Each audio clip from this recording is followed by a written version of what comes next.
Heraldo Podcast, un lugar para tus oídos. Ventana Política.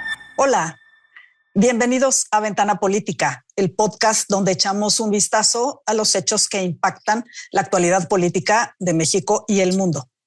Yo soy Verónica Ortiz y en este episodio hablaremos sobre la política arancelaria del presidente de Estados Unidos, Donald Trump, y su impacto en el mundo, pero sobre todo en nuestro país.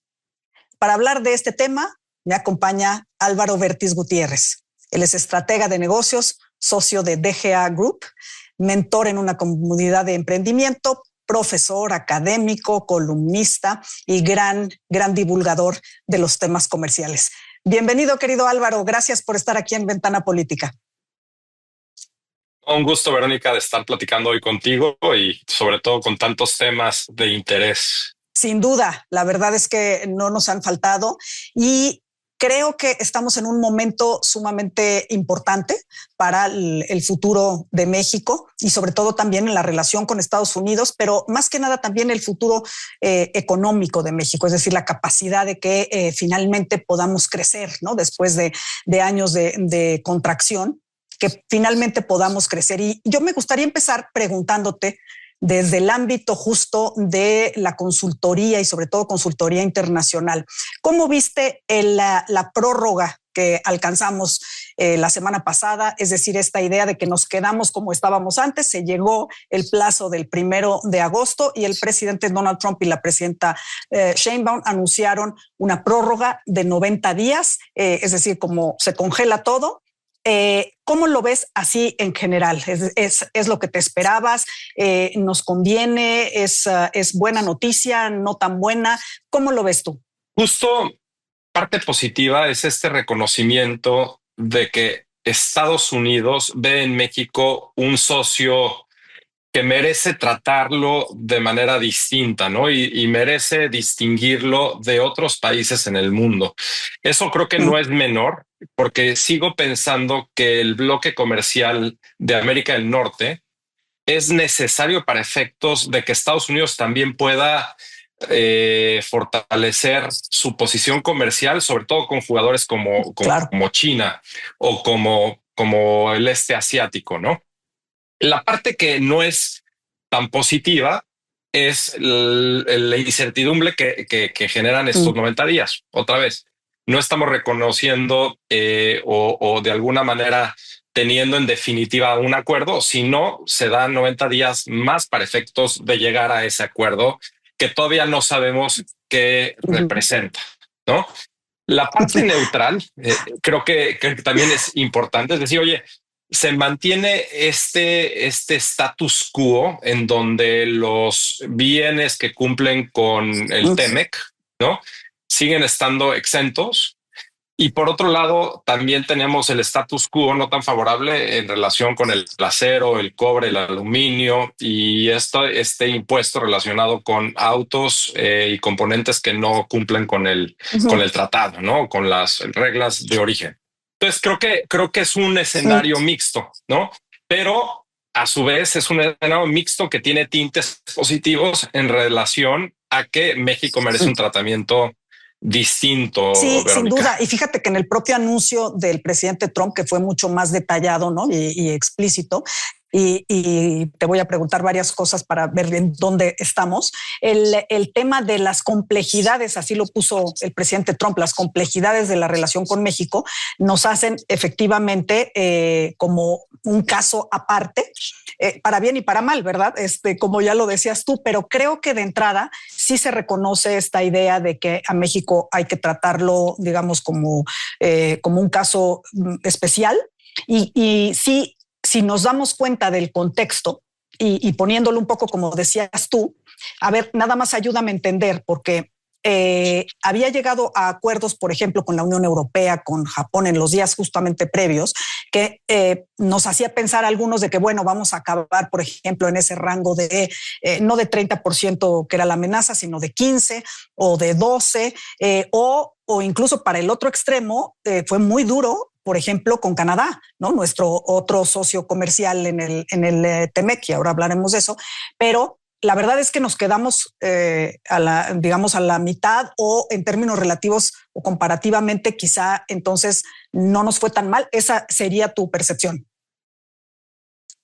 Es correcto. Sí, no nos fue tan mal. O sea, comparemos con lo que pasó, por ejemplo, con Brasil, no, en donde 40%, o el propio Canadá, que siendo un socio comercial está en el 35%, y a su vez públicamente el presidente Trump en diferentes ocasiones mencionado las dificultades que han tenido para llegar a ciertos acuerdos. Entonces, si lo ves en esa perspectiva, sin duda, México no está necesariamente en un mal sitio.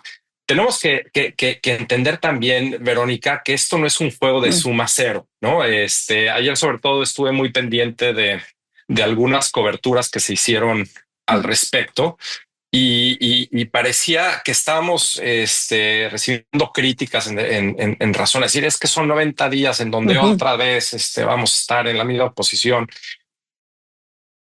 Yo no creo que sea un panorama tan negativo.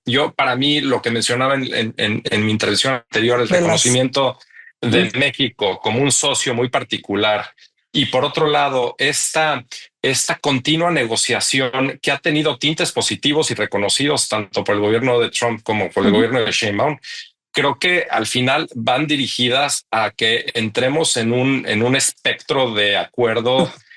Creo que positivo. Se ha reconocido a su vez, Verónica, y esto tampoco debe ser el que ya no estamos en una época en donde la negociación no mezcla tintes comerciales con otros tintes como migratorios o de seguridad, ¿no? Es un mecanismo para otros objetivos.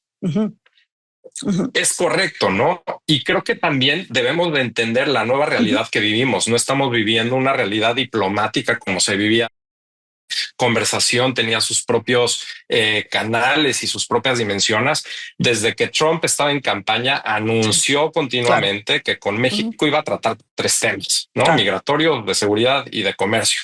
Y entonces lo que estamos viendo es eso, Verónica. Y entonces, en ese entendido, y conforme a lo que vimos con otras partes del mundo, creo que México no necesariamente está en una mala posición de negociación. Exacto. Sí, se acabó aquella compartamentalización, ¿no?, de los temas, que podías tratarlos como por cuerdas separadas, y ahora, exacto, lo que estamos viendo con Trump, y lo dices muy bien, en temas como Brasil o como Canadá hay otros objetivos, y ya lo vimos también con nosotros. Es decir, el tema de seguridad, el tema migratorio lo está poniendo todavía sobre la mesa. A mí me quedó una duda, Álvaro, no sé si justo cuando hablamos de estos 90 días, Trump dice que en estos 90 días vamos a seguir negociando con miras a llegar a un acuerdo. ¿Eso quiere decir un acuerdo separado del TEMEC? ¿Será un acuerdo bilateral con Estados Unidos, viendo las fricciones que Trump está teniendo? Justamente lo mencionábamos ahora con el primer ministro canadiense Mark Carney, justo también por su posición política respecto del conflicto de Israel y Palestina. ¿Crees que la idea al final sea salvaguardar el TEMEC con un acuerdo distinto bilateral, o sustituirlo por esta negociación bilateral?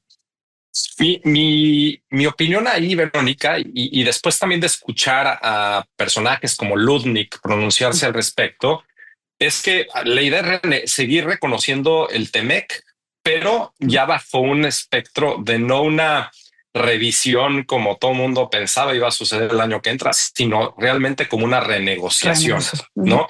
Lo cual no implica necesariamente o exceptúa de que en el Inter existe un acuerdo que mezcle estos otros temas, ¿no? Y que mezcle este tema de migración, de seguridad y de comercio, en lo que llegamos ahí. Ya bien decía la presidenta Claudia Sheinbaum y el presidente Trump en la llamada anterior a la que sucedió la semana pasada, en donde decía que iban a buscar tener un acuerdo muy comprensivo de los temas más delicados de la relación, ¿no? Correcto. Entonces, sí, correcto.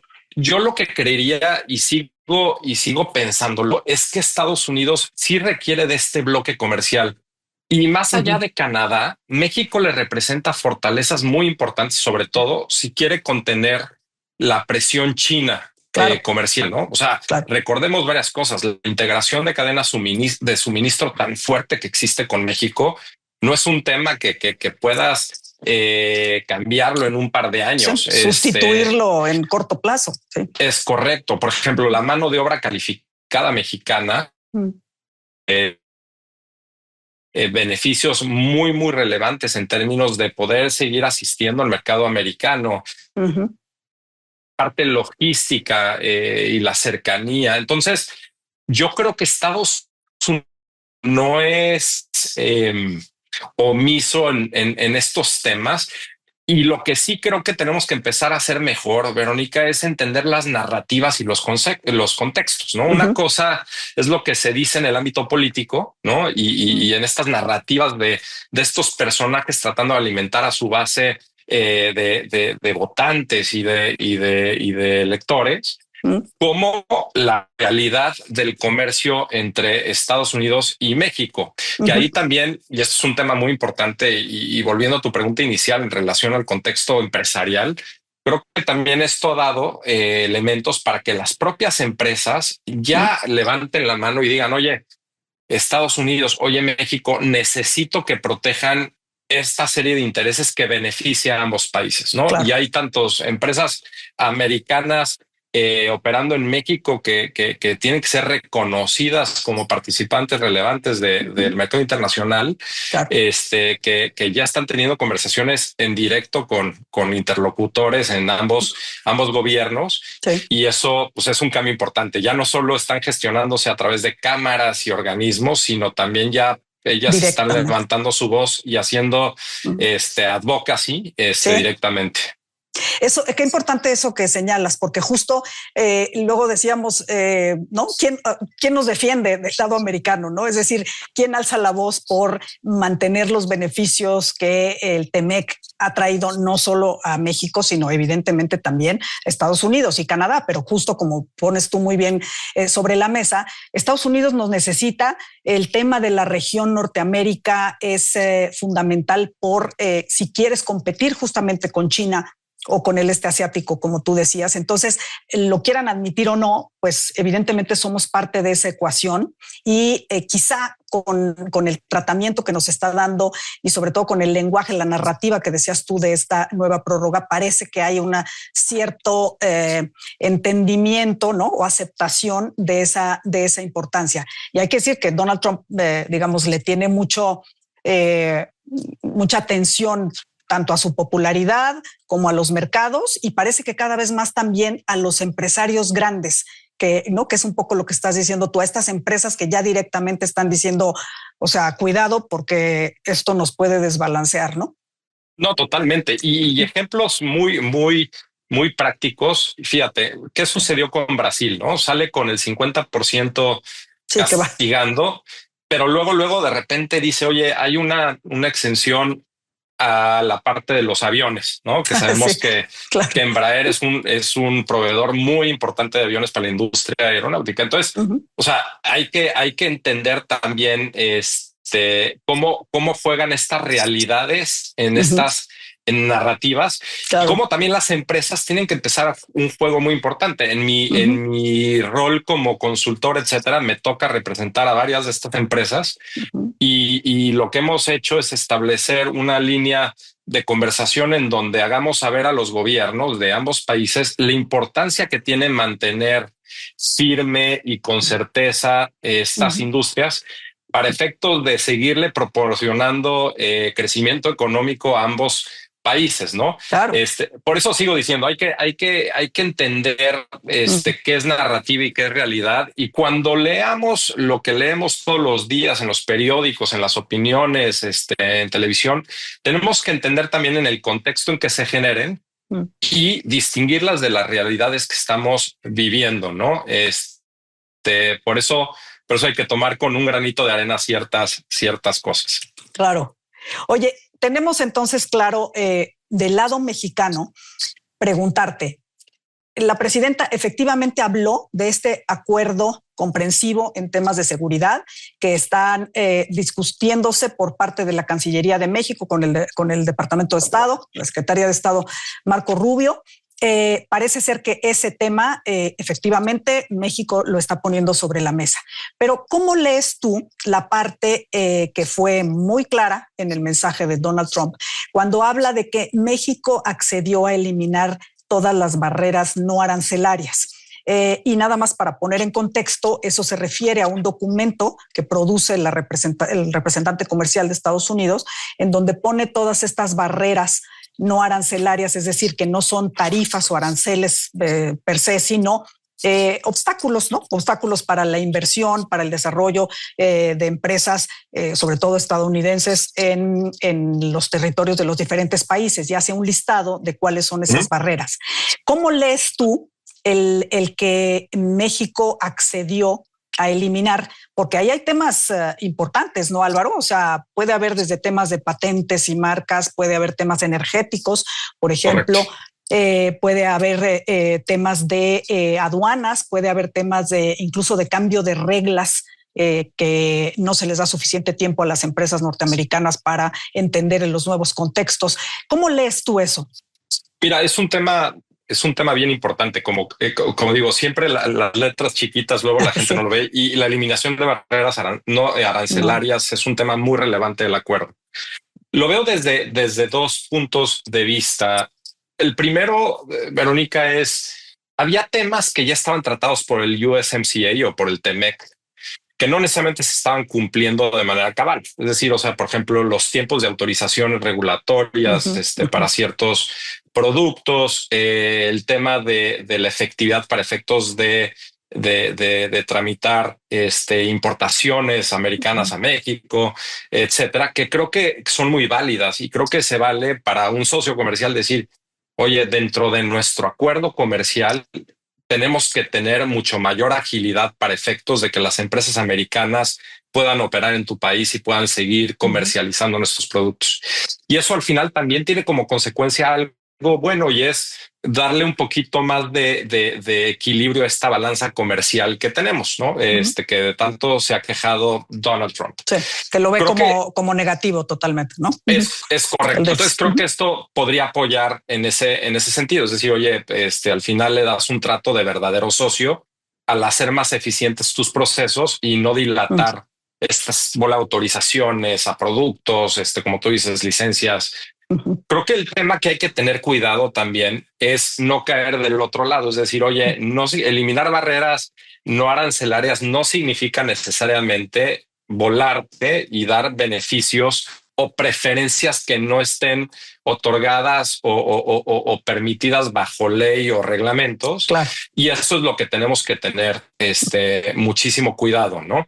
A mí en lo particular se me hace muy, muy relevante este tema, no necesariamente para mal, sino para efectos de reconocer ciertos elementos que ya están otorgados, ¿no? Y hay que tener cuidado justo en no entrar en no permitir cosas o prácticas que no estaban ya de alguna manera acordada bajo el tratado, ¿no? Por ejemplo, te pregunto, dentro de las barreras no arancelarias entraría la eliminación de órganos reguladores autónomos, por ejemplo, lo que sucedió con la Comisión Federal de Competencia, con el Instituto Federal de Telecomunicaciones. ¿Algo cabría ahí? Mira, creo que, por ejemplo, en términos de competencia económica, etcétera, o sea, el tratado lo que hablaba era de tener instituciones que de alguna manera pudieran seguir tratando estos temas de manera independiente, profesional, que den esas garantías. Y me parece que lo que sucedió en ese sentido no necesariamente viola esto. Es decir, oye, como se manejó bajo la Secretaría de Economía, creo que no se ha hecho de mala manera. Creo que el otro tema que mencionas, telecomunicaciones, me parece que este es un poco más delicado, que deberemos de observar con muchísimo más detenimiento el cómo se va implementando el cambio. De eso me gustaría esperar un poco más, a ver cómo se desenvuelve en el tiempo, y feliz de seguirlo platicando, porque sí podría estar algunos elementos ahí presentes en el límite de lo que se podría considerar violatorio o no, ¿no? Es totalmente de acuerdo. Y creo que ahí, como decimos, el diablo está en el detalle, ¿no? Claro. Y respecto a otros temas, me La parece... reforma judicial, Álvaro.